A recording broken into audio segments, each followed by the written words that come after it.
পুরীতে সস্তা সেরা হোটেল, এই খোঁজটা অনেকের মনেই থাকে। থাকার পাশাপাশি হয় যদি সস্তায় বেশ সুন্দর বাঙালি খাবার দাবার, তাহলে তো বেশ মন্দ হয় না। আগের হপ্তাতে কয়েকদিনের ছুটি কাটানোর জন্য চলে গেছিল পুরীতে। আর পুরী পৌঁছেই ভালো হোটেলের সন্ধান করতে না করতেই খুঁজে পেলাম সমুদ্রের খুবই কাছের স্বর্গদুয়ার রোডের হোটেল রেনেসাস ইন। আর হোটেলে পৌঁছেই চেক ইন কমপ্লিট করে চলে গেলাম হোটেলের রুমে। আর রুমটা দেখেছো কতটা সুন্দর, যেখানে থাকছে কিং সাইজ বেড, সঙ্গে এখানে ওয়ার্ড্রপ থেকে শুরু করে ঝা চকচকে ওয়াশরুম, যেখানে থাকছে মডার্ন সব অ্যামিনিটিস। পাশাপাশি হোটেলের ছাদ এবং ব্যালকনি দিয়ে দেখা যায় কিন্তু জগন্নাথ মন্দির। দেখো বাস, থাকার জায়গার খোঁজ তো তোমাদেরকে দিলাম, এবার খেতেও তো হবে নাকি। আর সেই সুবিধাও রয়েছে কিন্তু এই হোটেলে, যেখানে এই হোটেলের ইন হাউস রেস্টুরেন্টে পাওয়া যায় অথেন্টিক বাঙালি খাবার দাবার, এবং এখানে রয়েছে সুন্দর একটা এসি ডাইনিং স্পেস, যেখানে কিন্তু একসঙ্গে প্রচুর মানুষ বসে খেতে পারবে। তাই আমরাও ফ্রেশ হয়ে সকালে ব্রেকফাস্ট করার জন্য চলে গেলাম এদের এই ইন হাউস রেস্টুরেন্টে। Good morning. এখন বসেছিলাম একদম পুরীর রেনেসাস ইন হোটেলের ভুরিভোজ রেস্টুরেন্টে। এবার পালা চেকে দেখার এখানকার খাবার দাবার কেমন। যাই হোক, 1 পিস 2 পিস 3 পিস 4 পিস লুচি ছিঁড়ে নিয়ে আস্তে করে টেস্ট করব।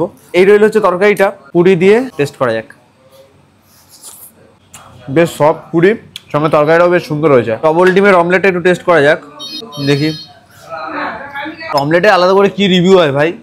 এরপর এখনো এখানকার লাঞ্চ ট্রাই করবো, তারপরে ডিনার আছে, আর হোটেল তো সবটাই তোমাকে দেখিয়েছি। সুন্দর বাঙালি ব্রেকফাস্ট কমপ্লিট করে আর থাকছিল না মোর হোটেলে, তাই সরাসরি চলে গেলাম একদম বিচে। কত মানুষের ভিড় দেখো এই বিচের ধারে। অনেকক্ষণ ঘোরাঘুরি এবং এনজয় করার পরে পেয়েছে বেশ জোরদার খিদে, তাই আমি আর তাদের হোটেলে পৌঁছে ওদের রেস্টুরেন্টে গিয়ে অর্ডার করে দিলাম দুপুরের খাবার দাবার। আর দুপুরেও কিন্তু আলাকাটে প্রচুর খাবার দাবার পাওয়া যায়, যেগুলো কিন্তু বেশ রিজনেবল। এই রেনেসাস ইন হোটেলে তো ছিলাম, আর দুপুরে লাঞ্চ নিয়ে বসেছি। সবটাই আলাকাট মেনু, সাদা ভাত, মাটন কষা, এখানে রয়েছে কাতলা মাছ, সর্ষে চিংড়ি, পমফ্রেট মাছ, মুগ ডাল, বাঁধাকপির একটা সবজি টাইপসের খাবার। তো দেখালাম কি কি আছে, এবার খাওয়া দাওয়ার পালা। অল্প করে ডাল নিয়ে নেবো।